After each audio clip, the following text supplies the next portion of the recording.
किसी motivational speech को सुनने के बाद 2 मिनट तक आपका जोश, आपका उत्साह जगता है और 2 मिनट बाद आप फिर से ठंडे हो जाते हैं। 2 मिनट कहें या 2 दिन कहें, कोई अंतर नहीं है, कोई भेद नहीं है। मोटिवेशन वो होना चाहिए जो निरंतर रहे, जो जीवन पर्यंत रहे। और ऐसा मोटिवेशन आपको किसी वीडियो से नहीं मिल सकता, ना ही किसी स्पीच से मिल सकता। ऐसा मोटिवेशन जगाने के लिए आपको खुद के अंदर से आलस्य खत्म करना होगा। आलस्य की जड़ को समझकर उसकी जड़ को ही उखाड़ फेंकना होगा। उसके बाद आपके अंदर एक ऐसा जोश, एक ऐसा उत्साह जन्म लेगा जो निरंतर रहेगा, जो शाश्वत रहेगा। चलिए मैं आपसे एक सवाल पूछता हूँ, क्या आलस्य का ताकत और कमजोरी से कुछ लेना देना है? क्या शारीरिक रूप से ताकतवर इंसान आलसी नहीं हो सकता? और इसके विपरीत शारीरिक रूप से कमजोर आदमी क्या जोशीला, उत्साह से भरा हुआ नहीं हो सकता? हमने अपने आसपास कितने ही ऐसे लोगों को देखा है जो शारीरिक रूप से तो बहुत ताकतवर होते हैं, जिम करते हैं, शारीरिक व्यायाम करते हैं, लेकिन वो फिर भी आलसी होते हैं। ऐसा क्यों होता है? इतना ताकतवर आदमी जो काम चाहे वो झट से कर दे, लेकिन फिर भी वो नहीं कर पाता। तो एक बात तो समझ में आ गई कि ताकत से आलस्य का कुछ लेना देना नहीं है। जोश और उत्साह तो कहीं और से जन्म लेता है। और एक बार अगर आप उस केंद्र को समझ जाते हैं कि जोश कहाँ से पैदा होता है, तो जीवन भर आपको आलस्य कभी छू नहीं पाएगा और आपको कोई दूसरी मोटिवेशनल स्पीच सुनने की भी जरूरत नहीं पड़ेगी।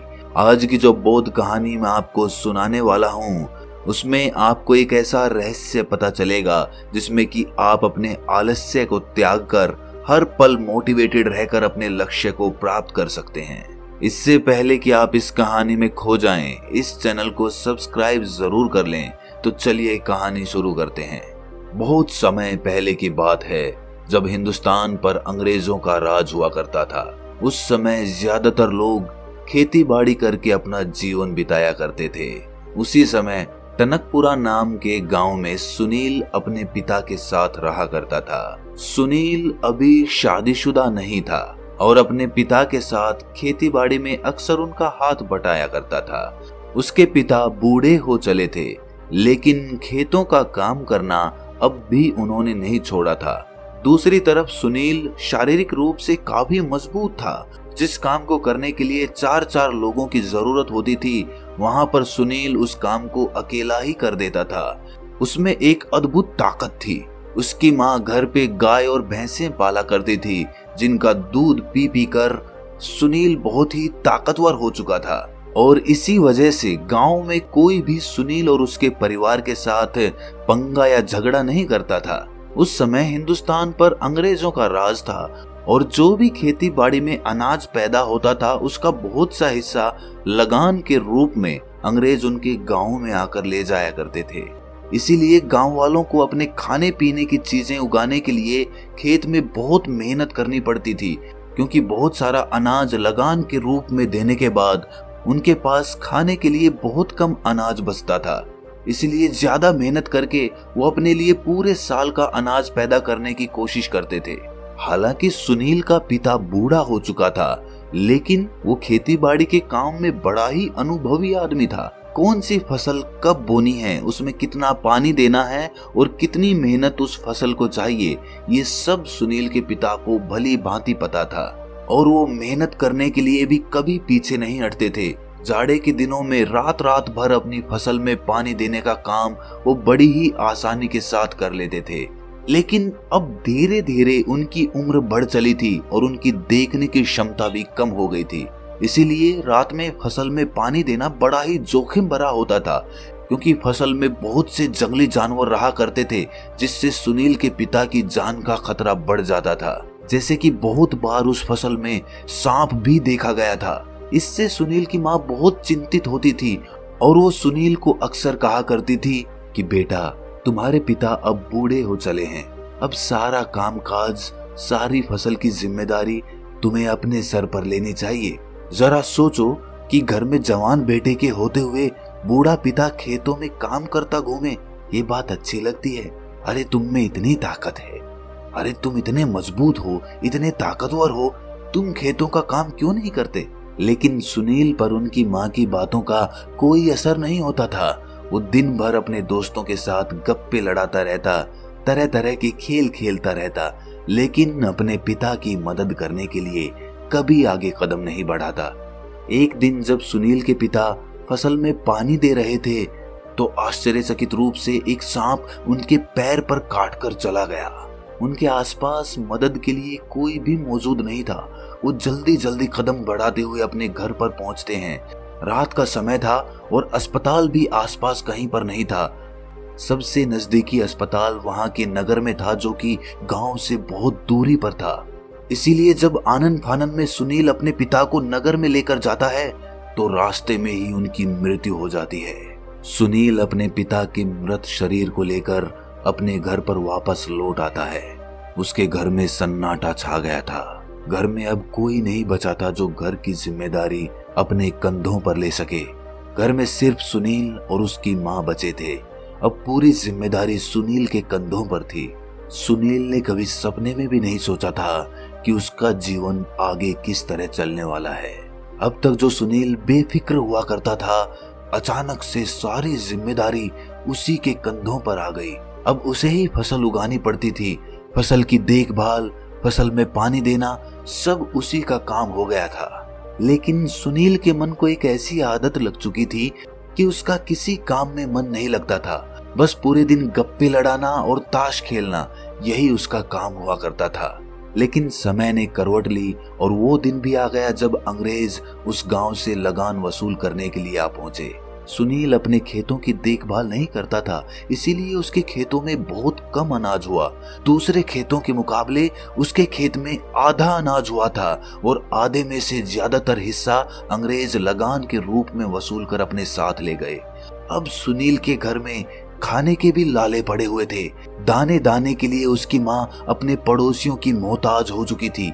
उसकी माँ को मांगना अच्छा तो नहीं लगता था, लेकिन वो कर भी क्या सकती थी, क्योंकि सुनील एक बहुत ही आलसी प्रवृत्ति का आदमी हो चुका था। अब उसके खेत बंजर पड़े रहते थे, उनमें कोई अनाज उगाने वाला नहीं था। ये देखकर सुनील की माँ को बहुत आघात पहुंचता था। उसके सीने में एक दर्द सा उठता था। जो परिवार कुछ समय पहले इतना धन संपन्न हुआ करता था, उसके पति के मरते ही वो दाने दाने के लिए पड़ोसियों के मोहताज हो चुके थे। वो अक्सर सुनील को समझाने की बहुत कोशिश करती, लेकिन उनकी बातें सुनने के बाद सुनील में कुछ देर तक तो जोश और उत्साह जागता।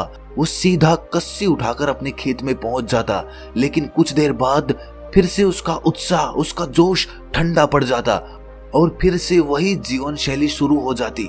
एक दिन जब सुनील की माँ सुनील को जली कटी सुना रही थी, तो सुनील ने गुस्से में आकर अपनी माँ से कहा, मैं भी चाहता हूँ दूसरों की तरह अनाज उगाना, लेकिन मैं क्या करूँ?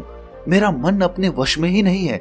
मैं रोज रात में ये सोचकर सोता हूँ कि सुबह उठकर अपने खेतों में काम करूंगा और अनाज उगाऊंगा, लेकिन सुबह उठते ही पता नहीं मुझे ऐसा क्या हो जाता है कि बिस्तर से उठने का भी मेरा मन नहीं करता। मैं खुद अपने आप से बहुत परेशान हूँ। मैं खुद इन चीजों से छुटकारा चाहता हूँ। मैं क्या करूँ, मुझे कुछ समझ नहीं आता। ये सारी बातें सुनील का पड़ोसी भी सुन रहा था। सुनील का ये कथन सुनने के बाद उसके पड़ोसी ने कहा कि बेटा, तुम्हारे जैसी ही हालत मेरे बेटे की हुआ करती थी, लेकिन किसी ने मुझे बताया कि पड़ोस के गांव में एक बौद्ध भिक्षु आया हुआ है। जब मैंने अपने बेटे को उससे मिलाया तो पता नहीं उसने ऐसा क्या बताया कि मेरा बेटा आकस्मिक रूप से एकदम बदल गया। आज वो बहुत मेहनत करता है, सुबह उठते ही बिना बोले खेतों में काम करने के लिए पहुंच जाता है। मैं खुद उसका ये बदलाव देखकर आश्चर्यचकित हूँ। आखिर उस बौद्ध भिक्षु ने उसे ऐसा क्या बताया था? तुम भी एक बार जाकर उस बौद्ध भिक्षु से जरूर मिल लो। वो कुछ पैसे तो लेता नहीं है। अगर तुम्हारा फायदा भी नहीं हुआ तो तुम्हें कुछ नुकसान भी नहीं होगा। ये सुनकर सुनील की माँ ने सुनील से कहा कि बेटा, तुम एक बार जाकर उस बौद्ध भिक्षु से जरूर मिल लो। उसके बाद भी अगर तुम्हारे अंदर कोई बदलाव नहीं होता तो मैं सह लूंगी, लेकिन अपने स्तर पर तुम अपने आप को बदलने की कोशिश तो करो। तुम में इतनी क्षमता है, इतने ताकतवर हो, फिर भी तुम कोई काम नहीं करते हो। तुम एक बार उस बौद्ध भिक्षु से जरूर मिल लो।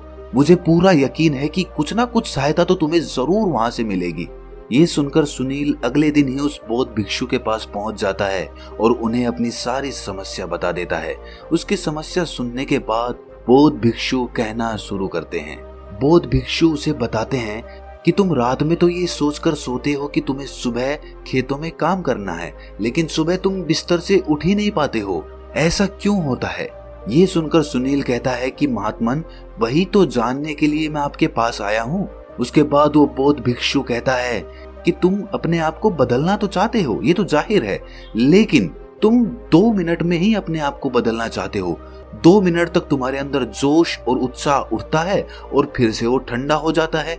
इसीलिए तुम रात में तो सोचकर सोते हो, लेकिन सुबह वो काम कर नहीं पाते हो, क्योंकि 2 मिनट का जोश और उत्साह तुम्हें केवल दुख ही देगा, क्योंकि तुम वो काम पूरा नहीं कर पाओगे, और पूरा नहीं करोगे तो तुम सोचोगे कि मेरा जोश और उत्साह किसी काम का नहीं है।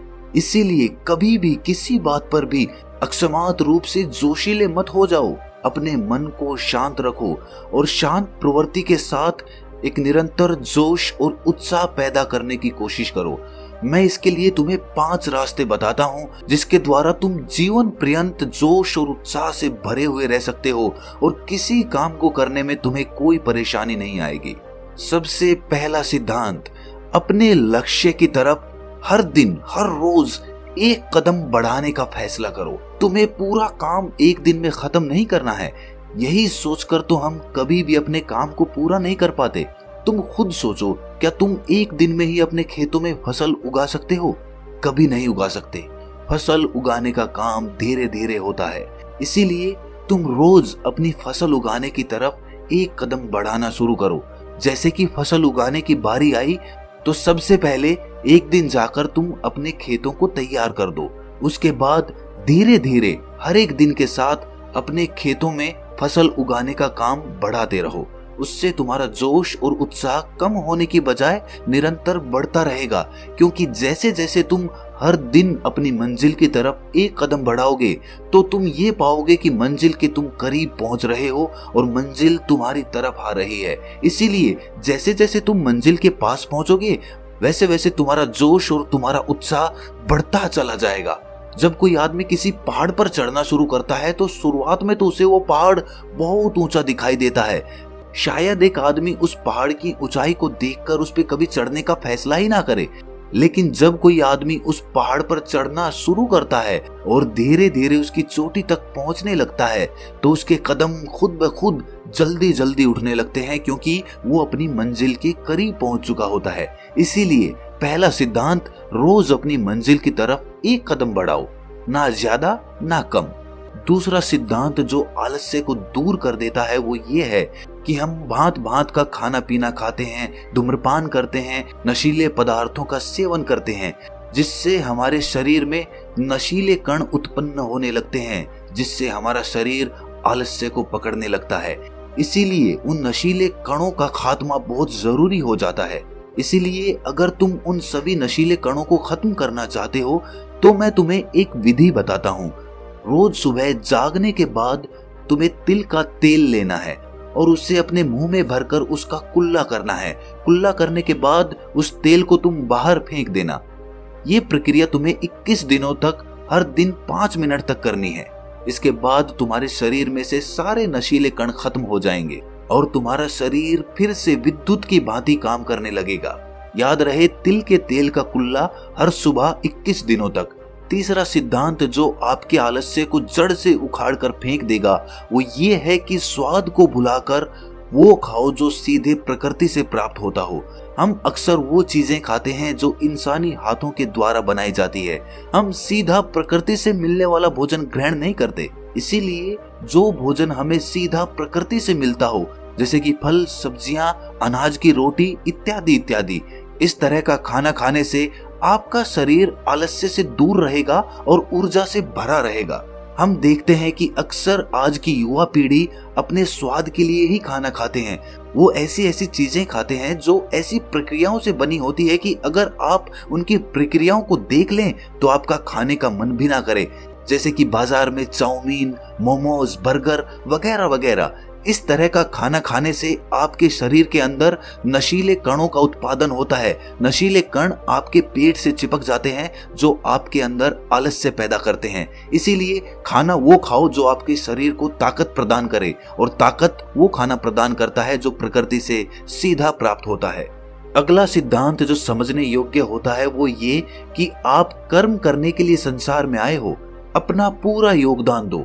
जरा आप खुद सोचिए कि अगर आप संसार में कर्म करने के लिए नहीं आते तो आप निर्जीव ही होते, आप कोई पत्थर होते, कोई जीव जंतु होते, लेकिन आपको इंसान के रूप में एक जीवन मिला है जिसका आपको पूरा उपयोग करना होगा। आपको अपना योगदान इस संसार में देना होगा, आपको अपना कर्म भोग पूरा करना होगा। उस कर्म भोग को पूरा किए बिना संसार में कहीं मुक्ति नहीं है। इसीलिए अगर आप इस सिद्धांत को समझ लेते हैं कि मेरा योगदान इस संसार में क्या है और मेरा कर्म भोग क्या है, तो आप खुद ब खुद अपने आलस्य को खत्म करके अपना योगदान देने का भरपूर प्रयास करेंगे। इसके बाद जो आखिरी बात समझने की होती है वो ये कि हमारे बिना भी वो काम तो पूरा हो ही जाएगा। हम अक्सर ये सोचते हैं कि उस काम को करने में हमारी क्या जरूरत है, जब इतने लोग उस काम को करने के लिए पहले से मौजूद हैं तो मेरी उसमें क्या आवश्यकता। और यही सोचकर हम अपना योगदान उस काम में नहीं देते हैं। लेकिन अगर उस काम को हम अपनी जिम्मेदारी समझें, हम ये समझें कि ये काम मैं ही पूरा कर सकता हूँ और मेरे बिना ये काम कभी पूरा ही नहीं हो पाएगा, तो आपको अपनी जिम्मेदारियों का एहसास होगा और उसके बाद आप अपने आलस्य को दूर कर पाने में सक्षम होंगे। आप अपने आलस्य को समझ पाएंगे और उसको दूर भी कर पाएंगे। तो दोस्तों, कैसी लगी आपको ये कहानी कमेंट सेक्शन में जरूर बताना, और अच्छी लगी तो इस चैनल को सब्सक्राइब जरूर कर लेना। तो मिलते हैं अगली कहानी में, तब तक के लिए अपना ख्याल रखें।